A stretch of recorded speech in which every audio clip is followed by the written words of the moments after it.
আমি পদ্মজা। পর্ব ২। লিখেছেন হিলমা বেহরোজ। বাড়িটা মোড়ল বাড়ি নামে পরিচিত। পদ্মজার দাদার নাম ছিল মিয়াপ্পর মোড়ল। তিনি গ্রামের একজন সম্মানিত লোক ছিলেন। ৬ কাঠা জমির উপর টিনের বিশাল বড় বাড়ি বানিয়েছিলেন ৪ ছেলের জন্য। ২ ছেলে ১৬ বছর আগে ১৯৭১ সালের যুদ্ধে নিহত হয়েছে। দুজনেই টগবগে যুবক ছিল, আর একজন ৮ বছর বয়সে কলেরা রোগে গত হলো। বাকি রইল মোর্শেদ মোড়ল। বর্তমানে এই বাড়ি মোর্শেদের অধীনে, যদিও তিনি থাকেন না সব সময়। পুরো বাড়ির চারপাশ জুড়ে গাছগাছালি, বাড়ির পেছনে নদী। রাত ৯টা বাজলেই পরিবেশ নিশুতি রাতের রূপ ধারণ করে। রাতের এই নির্জন প্রান্তর ঝিঝি পোকার ডাকে ছেয়ে গেছে। ঝিঝি পোকার সাথে পদ্মজার ভাঙা কান্না মিলেমিশে ভৌতিক পরিবেশ সৃষ্টি করেছে। মনে হচ্ছে কোনো আত্মা তার ইহজীবনের না পাওয়া কোনো বস্তুর সুখে এমন মরা সুর ধরেছে। হেমলতা পদ্মজাকে টেনে পাশে বসান। পদ্মজা ডান হাতের উল্টো পাশ দিয়ে চোখের জল মুছে হেমলতাকে বলল, মামা, সই দিতে যাওয়ার আগের দিন আমাদের সবার দাওয়াত ছিল না নানা বাড়ি? খালামণি ভাই বোনেরা এসেছিল। সেদিন ঢাকা থেকে যাত্রার লোক আসছিল স্কুলে, মনে আছে আম্মা? আছে। উঠোনে ধপ করে একটা আওয়াজ হয়। হেমলতা পদ্মজা কেঁপে উঠল।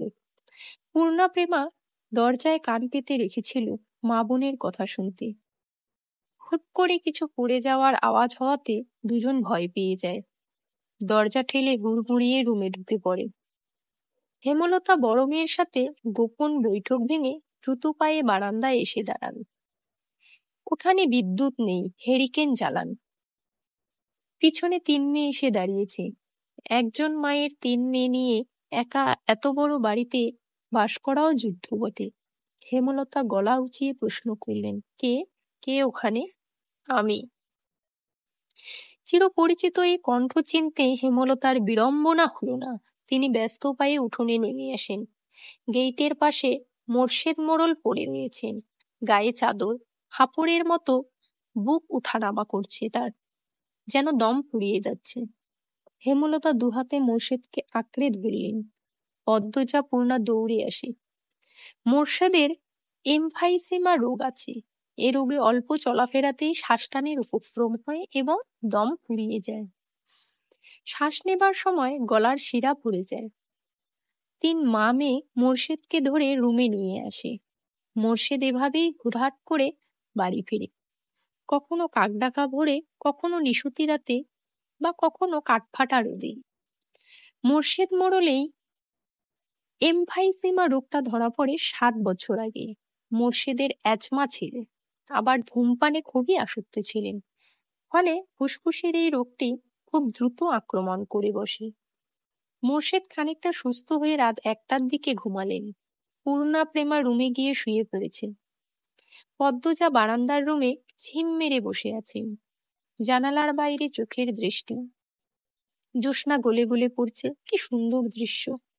পদ্মজার মন বলছে মা আসবে তার খোঁজে। পুরো ঘটনাটা শুনতে আসবেই। সত্যি তাই হলো। কিছুক্ষণ পরে হেমলতা আসলেন। আম্মা, বাতিটা নিভিয়ে দাও, বলল পদ্মজা। কণ্ঠ খাদে নামানো। হেমলতা বাতি নিভিয়ে পদ্মজার পাশে বসেন। পদ্মজা তৈরি ছিল, তবুও অপ্রস্তুত হয়ে পড়ে। খুব অস্বস্তি হচ্ছে। সে গোপনে দীর্ঘশ্বাস ছাড়ল। পদ্মজা তখন ৪র্থ শ্রেণীর ছাত্রী। বয়স ১০ ছিল। খুব কম বয়সেই তাকে স্কুলে পাঠানো শুরু করেন হেমলতা। সেদিন নানা বাড়িতে সবার দাওয়াত পড়ে। হানিফ চলে যাবে সই দিতে, তাই এত আয়োজন। পরিবারের মিলন আসর বসে। স্কুল মাঠেও সেদিন নাচ গান অনুষ্ঠিত হয়। বাড়ির সবাই সেখানে চলে যায়। বাড়িতে থেকে শুধু পদ্মজার বৃদ্ধ নানা আর হানিফ। পদ্মজা ঘুমিয়েছিল, তাই বাকিদের সাথে যেতে পারেনি। যখন ঘুম ভাঙে, আবিষ্কার করলো বাড়িতে কেউ নেই। মোর্শেদ হঠাৎ অসুস্থ হওয়াতে হেমলতা বাপের বাড়িতে উপস্থিত ছিল না। পদ্ম নাকি? পদ্মজা বাড়ি থেকে বের হওয়ার উপক্রম হতেই কানে আসে হানিফের ডাক। পদ্মজা মিষ্টি করে হেসে মাথা নাড়ালো। হানিফের লুলুক দৃষ্টি তখন পদ্মজার সারা শরীর ঘুরে বেড়াচ্ছে। এইটুকু মেয়ের ফর্সা চামড়া, বিকৃত মস্তিষ্কের হানিফকে যেন বড্ড টানে। আয় তো, আমার ঘরে আয়। সহজ সরল শিশুসুলভ পদ্মজা মামার ডাকে সাড়া দিল। সে শুনেছে মামা ভাগ্নে যেখানে আপদ নেই সেখানে। অথচ সেদিন সে মামাকেই ঘোর বিপদ হিসেবে জানল। পদ্মজা রুমে ঢুকতেই হানিফ দরজা লাগিয়ে দিল। পদ্মজার মন কেমন করে উঠে হানিফের অদ্ভুত চাহনি আর দরজা লাগানো দেখে। হানিফ কুৎসিত অঙ্গভঙ্গি প্রদর্শন করতে থাকে। পদ্মজা দেখতে খুব খারাপ লাগছে, ভয় করছে। এদিকে আয় তো, এদিকে আয়, তোর লগে গল্প করি। হানিফ বিছানায় বসে পদ্মজাকে কাছে ডাকে। পদ্মজা কাছে যেতে সংকোচ বোধ করে। হানিফ পদ্মজার ডান হাত ধরে টেনে কোলে বসায়। তুই জানস, তুই যে সবার থাইকা বেশি সুন্দর। হানিফের প্রশ্ন পদ্মজার কানে ঢুকেনি। সে মোচড়াতে থাকে হানিফের কোল থেকে নামার জন্য। আপত্তিকর স্পর্শগুলো পদ্মজার খুব খারাপ লাগছে, কাঁদতে ইচ্ছে হচ্ছে। মোসরাস কেন রে সেরি, শান্তি মতো বইয়া থাক, মামা মেলা থাইকা সাজনের জিনিস কিনা দিনু। হানিফ শক্ত করে দুহাত ধরে রেখেছে পদ্মজাকে। পদ্মজা কিছুতেই নামতে পারছে না। মামা, আমি চলে যাব। কাঁদো কাঁদো হয়ে বলল পদ্মজা।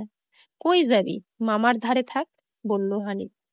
হানিফের শক্তপোক্ত হাতের স্পর্শগুলো শুধু অস্বস্তি দিচ্ছে না, স্পর্শকাতর জায়গাগুলো ব্যথায় বিষিয়ে উঠেছে।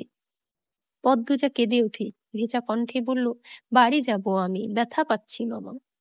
হানিফ হাতের বাঁধন নরম করে আদুরে গলায় বলল, আচ্ছা, আর ব্যথা দিতাম না, কান্দিস না। পদ্মজা চট করে কোল থেকে নেমে পড়ে। হানিফকে তার আজরাইল মনে হচ্ছে। মায়ের কাছে সে আজরাইলের অনেক গল্প শুনেছে।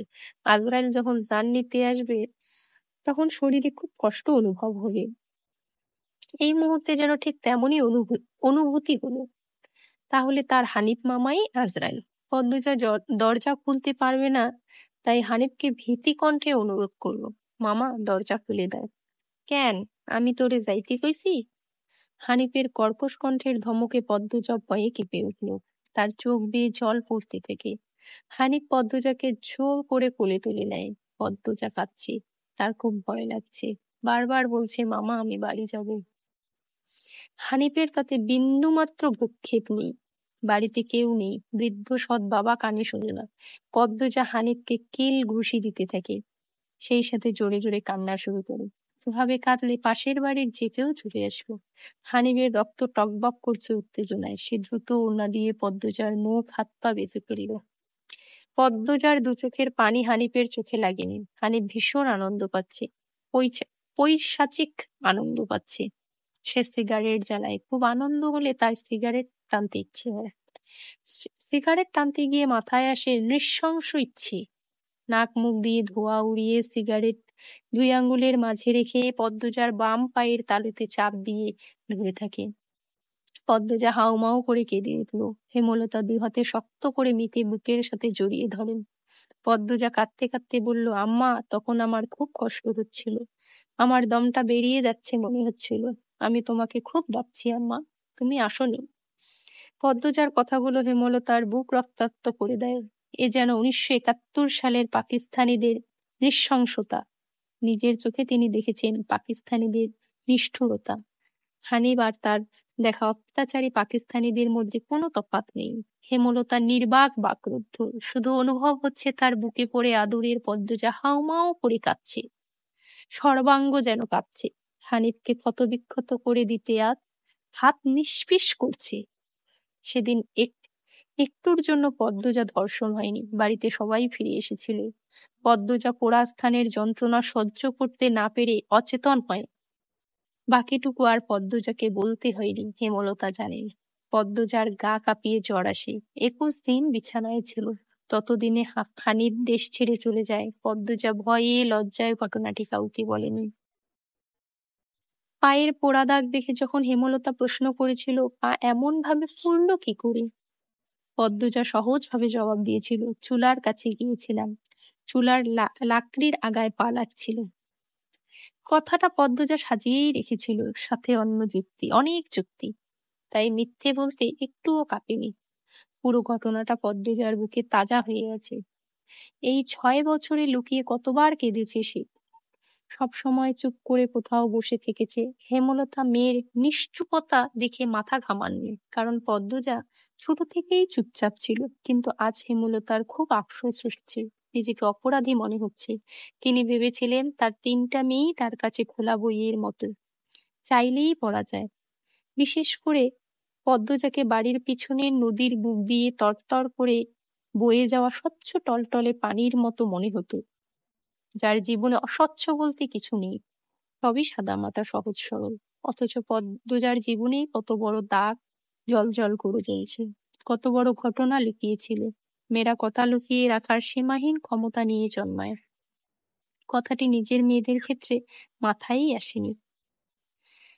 পদ্মজা শান্ত হলে হেমলতা বললেন, পাটা দেখি। পদ্মজা পা বিছানায় তুলল। হেমলতা পদ্মজার পা কোলে নিয়ে পোড়া দাগটা দেখেন মনোযোগ দিয়ে। রক্ত টকবক করে ওঠে, রন্ধ্রে রন্ধ্রে হিংস্রতা যেন লুটোপুটি খাচ্ছে। এই পোড়া দাগ হানিফের রক্ত দিয়ে মুছল। কথাটি কত সহজ করে বলেছিলেন হেমলতা, তবুও পদ্মজা কেঁপে উঠল। কি যেন ছিল কথাটিতে, শরীরের পশম দাঁড়িয়ে পড়ে। হেমলতা বারান্দার রুম ছিঁড়ে বড় ঘরে ঢুকেন। মিনিট কয়েক পর রামদা ছুরি হাতে নিয়ে উঠোনে যান। উঠোনের এক পাশে শক্ত পাথর আছে, ছুরিটা পাথরে ঘষতে থাকলেন সাবধানে। ঘষতে ঘষতে পাথর গরম হয়ে আগুনের স্ফুলিঙ্গ দেখা যায়, মানে ধার পেয়ে গেছে। পদ্মজা বারান্দা থেকে দেখছে, অজানা আশঙ্কায় তার বুক কাঁপছে। হেমলতা বারান্দা পেরিয়ে রুমে ঢুকতে যাবে, তখন পদ্মজা উৎকণ্ঠিত গলায় ডাকলো, আম্মা। আন্নার চাচার এক মেয়ে নিখোঁজ, শুনেছিস তো বড়দের মুখে? সেই মেয়ের ধর্ষক হানিফ, ধর্ষণের পর পুঁতে ফেলেছে। অলন্দপুরের এই একটা মানুষই এতটা নৃশংস। আমি তখন ঢাকা পড়তাম, বাড়ি এসে জানতে পারি ঘটনাটা। আম্মার অনুরোধ আর কান্নায় আমি সেদিন মুখ খুলিনি। এত বড় পাপ চেপে যাই, সেই শাস্তি আমি ধীরে ধীরে পাচ্ছিলাম। আজ পুরোপুরি পেয়ে গেলাম, আমার পাপের শাস্তি শেষ হয়েছে। হেমলতা কথা শেষ করে জায়গা ত্যাগ করলেন। কি ধারালো প্রতিটি বাক্য! হেমলতার মুখ দিয়ে যেন আগুনের স্ফুলিঙ্গ বের হচ্ছে। পদ্মজার মস্তিষ্ক শূন্য হয়ে পড়ে। এই পর্বটি এখানেই শেষ। তৃতীয় পর্ব নেক্সট ভিডিওতে।